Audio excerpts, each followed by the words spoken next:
Next transaction में बोल रहा है sold furniture on credit. Furniture किसको सोल्ड किया गया, कहीं पर भी पता है? तो आंसर है नहीं पता है। साफ साफ बताया कि फर्नीचर क्रेडिट में सेल किया गया। क्रेडिट का मतलब ही है कि फर्नीचर आपने सेल किया है लेकिन पैसा आपको मिला नहीं है। तो ध्यान रखिए, फर्नीचर सेल किए हैं तो फर्नीचर को लिखा जाएगा।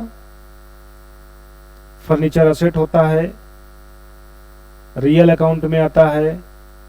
रियल का रूल कहता है बिजनेस में असेट आएगा तो डेबिट और बिजनेस के बाहर असेट जाएगा तो क्रेडिट। तो यहां पे फर्नीचर इन होगा कि आउट होगा?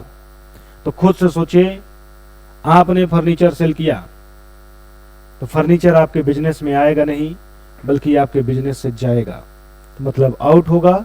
और आउट होगा तो रियल का अकाउंट कहता है, रियल अकाउंट का रूल कहता है कि क्रेडिट किया जाएगा। तो हम लोग क्रेडिट कर देंगे किसको? तो आंसर होगा फर्नीचर को।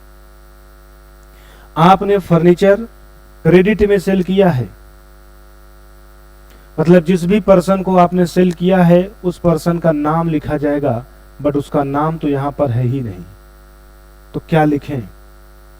तो ध्यान रखिएगा, क्रेडिट में सेल अगर आप गुड्स का कर रहे हैं तो डेटर से लिख रहे हैं, और अगर आप यहां पर असेट सेल कर रहे हैं तो फिर वेंडर लिख लीजिएगा। तो हम लोग वेंडर को रिकॉर्ड करेंगे। क्रेडिट में गुड्स सोल्ड करने पे डेटर्स को लिखेंगे, लेकिन असेट को क्रेडिट में सेल करने पे किसको लिखेंगे? वेंडर को लिखेंगे। तो ये भी पर्सनल अकाउंट में ही आएगा। और इसका रूल क्या कहता है? तो पर्सनल का रूल कहता है डेबिट करेंगे रिसीवर को एंड क्रेडिट करेंगे गिवर को। ट्रांजैक्शन अपने ऊपर लीजिए। सोचिए, आपने अगर सेल किया है किसको, तो कुछ टाइम के लिए सोच के चलिए वेंडर को। तो वेंडर रिसीवर होगा कि गिवर होगा? तो आंसर होगा वेंडर रिसीवर होगा। अब पर्सनल अकाउंट का रूल कहता है रिसीवर को क्या करिए? डेबिट करिए। रिसीवर को डेबिट करिए, तो मतलब पर्सनल अकाउंट के रूल के अकॉर्डिंग वेंडर हमारा क्या हो जाएगा? डेबिट हो जाएगा।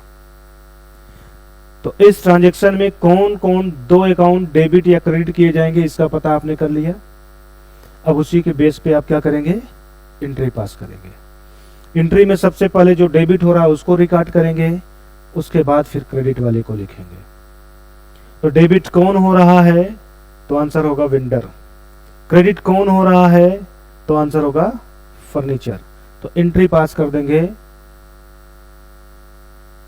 Vendor account debit to furniture account, vendor account debit to furniture account. Narration हो जाएगा बीइंग फर्नीचर सोल्ड। अब यहां पे आप आगे ऑन क्रेडिट लिख दीजिएगा। अगर आप आगे नहीं लिखेंगे, सिर्फ फर्नीचर सोल्ड लिख के छोड़ देंगे, तो इसका मतलब नरेशन इंडिकेट करेगा कि कैश में सेल हुआ, जबकि ये फर्नीचर कैश में नहीं क्रेडिट में सेल हुआ है। इसलिए आपको आगे ऑन क्रेडिट भी लिखना रहेगा।